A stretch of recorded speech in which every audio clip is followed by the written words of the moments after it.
Every year, hundreds of kilometers away from any open water, hundreds of people get together for a boat race. This is a boat race without any water. For the tiny town of Cape Clear, this annual event brings in thousands of dollars in economic development and also packs out the local pub. Not only does this event put the town of Cape Clear on the map, but it does something even more important. It pulls together a community of people who seldom get to see each other because they all live kilometers apart. Because of this big, crazy idea, great things happen. Now, many people in Australia and beyond don't actually know how this idea came to be. But I want to tell you that story here today. This is a story about leadership.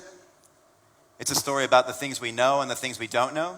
And it's about going places we never thought we'd go before. This story starts with a guy named Dennis Burns.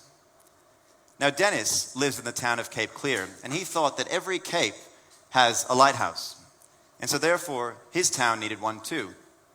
Now, when he pitched this idea to the local city council, at first they thought, this guy must be absolutely crazy. Why would you build a lighthouse hundreds of kilometers away from any body of water? Now, traditional government structures tell us that we should shut down crazy ideas like this because they'll derail the agenda or will waste hard-earned taxpayer dollar money on things that are completely irrelevant. But they decided to do the exact opposite. They decided they would embrace Dennis, and they said, mate, if you can raise 25% of the funds, then we'll fund the rest. Now, Dennis is not the kind of guy who likes to back down from a challenge. So he got together with his mates, and they raised the 25%. And today, in the tiny town of Cape Clear, there stands a lighthouse. And every year, there's a boat race which pulls in thousands of dollars in economic development to this region. And more importantly, it brings together a community of people who would seldom get together. Authentic leadership is about sharing control of the agenda and involving others in the things we know and the things we don't know, so we can embrace big ideas and go places we never thought we'd go before. When I look at this story from 30,000 feet, I notice two things. One, you never know where a big idea will come from. And two, if we're able to check our egos the way that the city council was able to do, we'll be able to invite fresh and big ideas that may take us to a new place and even make some money along the way. So what if you could build a platform that would allow residents and citizens to regularly put up their big ideas and turn them into reality? That's exactly the question my colleagues and I asked ourselves about 5 years ago when we started RSA. Now, RSA is designed as a platform for the sole purpose of connecting governments with citizens so they can turn their ideas into reality. We help governments make better decisions for their communities every single day. Over the last 5 years, we've worked across 6 different continents, and we've worked with cities, states, and federal governments. We've partnered with the likes of Google, Facebook, ABC, and many others. Every day, we see citizens putting up their big ideas on our platform. Now, not every crazy idea by every crazy citizen needs to be pursued. Now, I won't leave that up there for too long because it's a bit distracting. But the real magic happens when it's not about the person who's pitching the idea, but the merit of that idea which stands. For example, councils across Australia get elected every 4 years. And our elected members are charged with the responsibility of coming up with an agenda about how they're going to make their cities a better place. Now, in the town of Hepburn, just north of Melbourne, they decided that they would flip the script.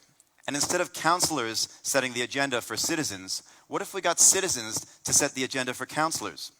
So they invited their residents to submit their ideas on our platform. And in the space of 6 weeks, not only did they get 10 people putting up ideas, but they got 10% of their entire population participating. When I asked the CEO, the guy who basically runs the city council, what did you think about this exercise? He said, well, not only did we win an international award for getting this level of public participation, but we also managed to increase citizen satisfaction by 21%. Now, on a good year, when you build a pool or a school or some hard piece of infrastructure that people can really feel, you see a 1 or a 2% increase in satisfaction. But just by merely sharing control of the agenda, we saw 10 times that. Authentic leadership is about sharing control of the agenda and enlisting others in the things we know and the things we don't know, so we can actually embrace big ideas and go places we never thought we'd be able to go before. So you never know where a big idea will come from. In fact, I was thinking about when my last big idea came to me. It came to me at one of the worst possible situations one can imagine.